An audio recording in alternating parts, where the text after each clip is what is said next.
Through the next 15, 20 minutes. Some thoughts on what is good corporate governance and how and in what perspective I see an application of Gandhian thought. Let me begin with a very fundamental question. What is the purpose of business? I just put down a couple of thoughts here. As a provider of goods and services required by society, as a contributor to national wealth creation through efficient use of inputs and optimized outputs, and perhaps in the process, make some money for the entrepreneurs, for example, shareholders in a corporate format. Now, we teach our students shareholder wealth maximization is a primary concern of corporate business. We also teach them, or try to teach them, and many of them excel, the teachers later on, how to make money for themselves and their corporations. So, is there something wrong with the wealth creation objective? That is the question I would like to ask myself. Is it so wrong to create wealth for ourselves and for the society we live in? My own personal feeling is that wealth creation should not be scoffed at. If we go back to our own scriptures, it is stated to be one of the purusharthas or life objectives of human beings. But the problem is when it becomes an obsession to the exclusion of other concomitant ground rules, like playing the game by the rules. How do you make that money is perhaps a key question that we ought to address ourselves to, rather than ask ourselves, should we be making money?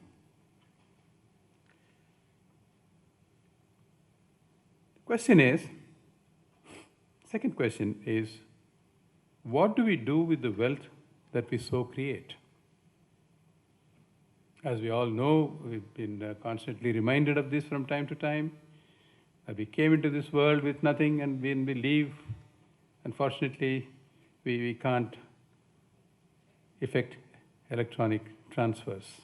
We go alone to wherever we came from, presumably the earth.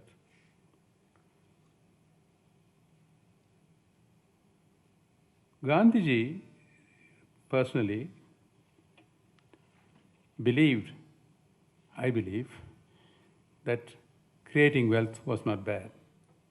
He did want people to be self-sustaining, take care of themselves. How do you take care of yourself in a world where the medium of living is money? You need money. You either inherit it or you make it, or beg, borrow, steal. But he also put in a caveat that any wealth that you acquire beyond whatever you require reasonably for your maintenance is money that belongs to the society, to the people. It should go back to the people. Talked about trusteeship in that context earlier on. What is reasonable? A reasonable standard of living in the US may be completely different from a reasonable standard of living in a village in any part of India.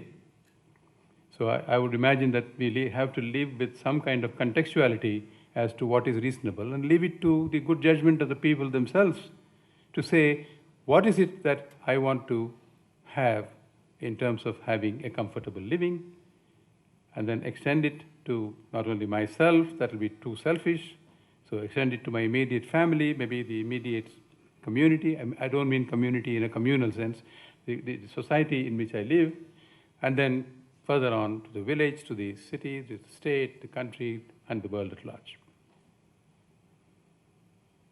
So the first point I want to make in a corporate governance sense, when we talk about creating wealth for shareholders, is absolutely essential, is there is nothing that I can find in Gandhiji's teaching which goes or militates against it. Milton Friedman was quoted by Professor Tripathi. He said something very, very sensible to my mind, but we generally quote the first part of his statement and normally do not reflect on the second part. He did say the one and only responsibility of business is to use its resources and engage in activities designed to increase its profits. That's the part which is quoted very often.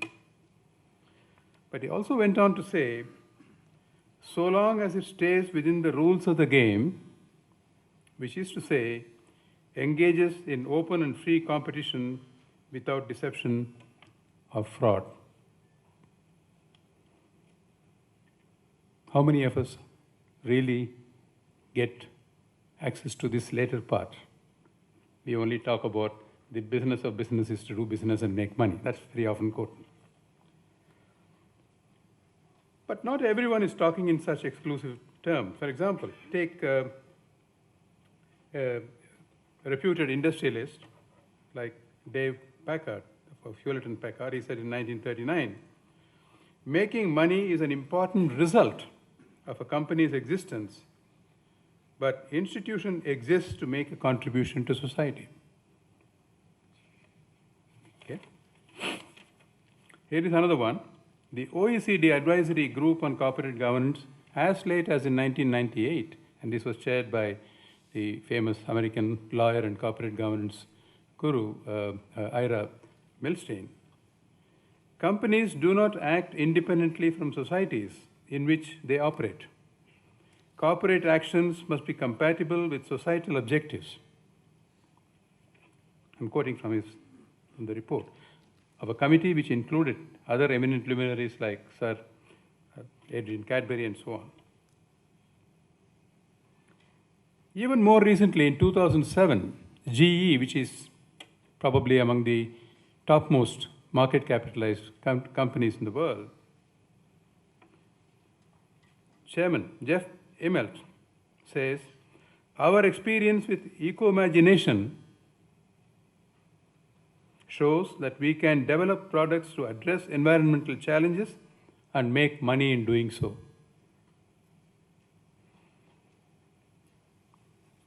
And our own J.R.D.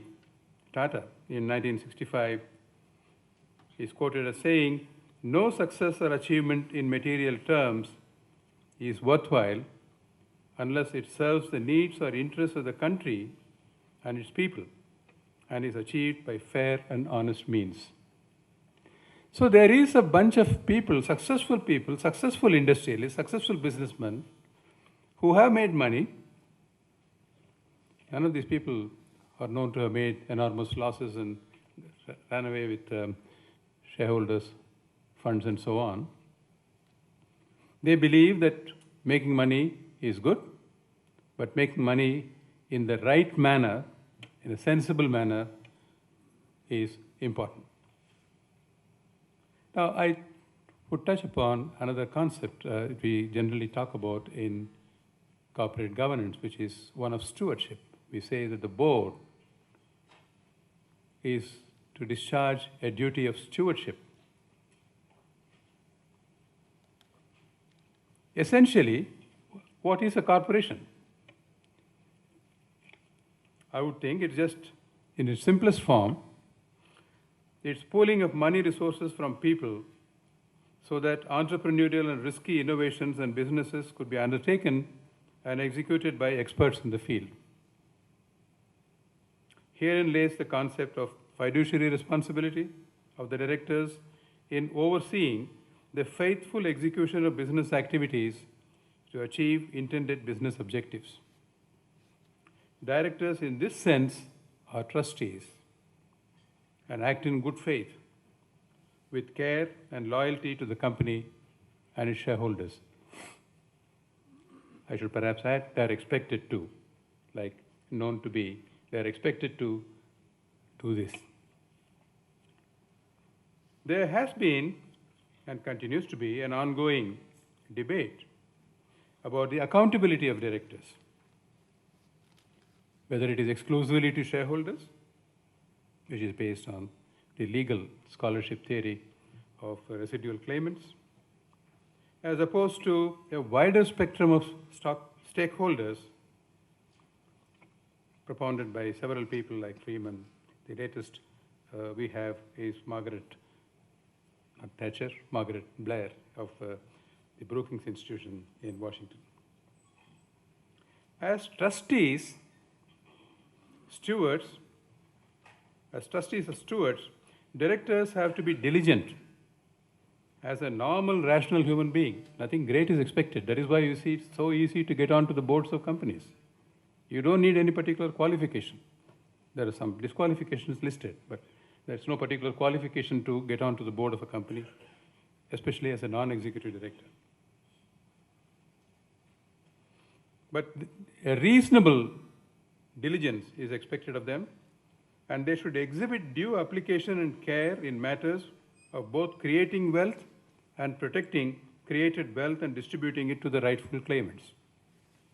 Most importantly, they are accountable to the shareholders, and if you accept the wider stakeholder concept, also to the relevant shareholders in a larger sense. I emphasize the word relevant shareholders because anybody can qualify as a stakeholder in the normal sense, for their actions as much as their inactions. In particular, they should avoid self-dealing and tunneling. Tunneling is a word that we use in corporate governance literature. It actually means we are more familiar with siphoning of funds. Tunneling is the same as siphoning.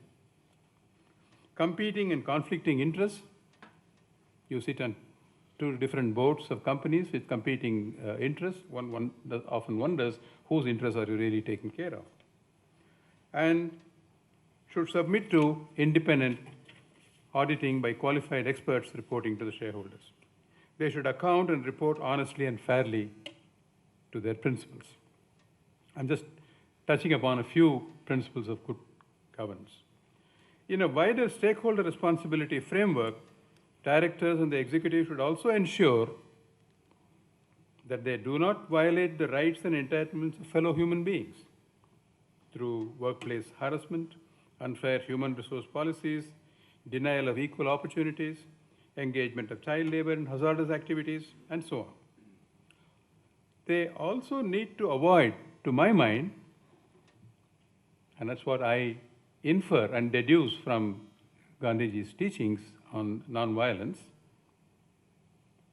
they also need to avoid violating nature and natural resources which are the property of society, which they hold and use as trustees for future generations. Now, let me quickly pick up 3 or 4 concepts that I have learned from Gandhiji's own philosophy and his writings. It's a veritable ocean. The more you dive and delve into it, the more you seem to find. So it is a constant struggle to keep on finding what he meant.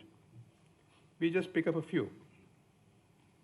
Let us begin with trusteeship. Yes, there is a bit of fuzziness in trusteeship. But let us interpret it. Let us interpret what is relevant to us in the modern context. Gandhi's view was that all wealth in excess of what is reasonably required, as I mentioned earlier, for one's self and immediate family was held in trust for others. The money came from others, namely customers in gross realization terms, and set off against input costs and other charges, and the society in terms of natural resources used up or violated. And hence, that excess wealth had to go back to society in some form. In this sense, I believe trusteeship also means that one has to be truthful and responsible to these and similar others on whose behalf or with whose help the business operations have been conducted or expected to be conducted in future. The second concept is truth. I'm just touching upon this. We are going to be spending more time on this in the following sessions.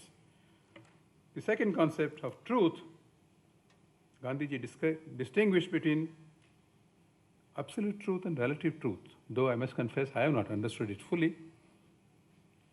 I am in good company because I have read many people saying that there was not much clarity sometimes in Gandhiji's thinking. Maybe that is so. The truth that we are concerned with in corporate governance is the relative truth. If you say absolute truth is to deal with God. To my mind, truth is a concordance of impression or opinion with unadulterated fact. Like when people on both affirm to the whole truth and nothing but the truth in quotes. The next concept is ahimsa or non-violence.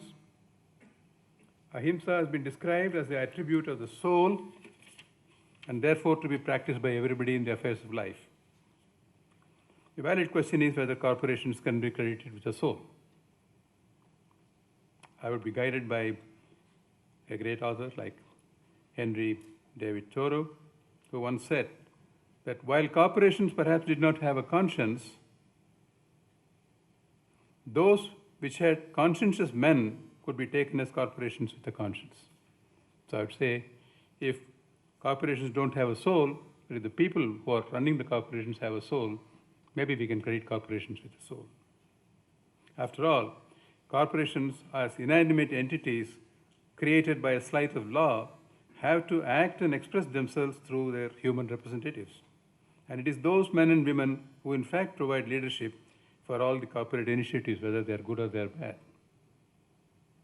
A couple of important points about ahimsa or non-violence needs to be highlighted, I think. First is Gandhi's concept was not limited to physical violence, but also covered other forms of violence. For example, psychological or traumatic violence, such as involved in instances of workplace harassment, as well as an acquiescence to violence either by active support or by tacit inaction in the face of such violence. Besides, we can also infer that violence against non-humans was not excluded from Gandhian thinking, as in the case of cruelty to animals, as well as impairment of the environment through operations involved in business processes, products, and services.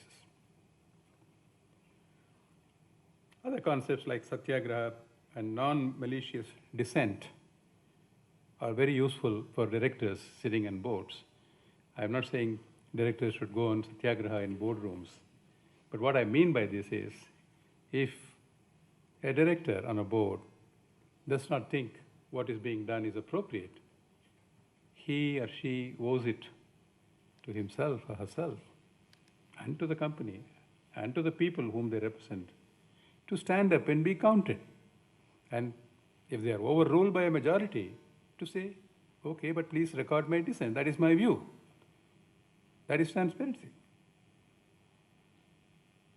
This is certainly not an exhaustive list, but I'm just picking up some thoughts, and as Professor Chandra said earlier, if this begins a thinking process as to what kind of concepts from Gandhiji can be applied to modern corporate governance, we may make some forward-looking steps.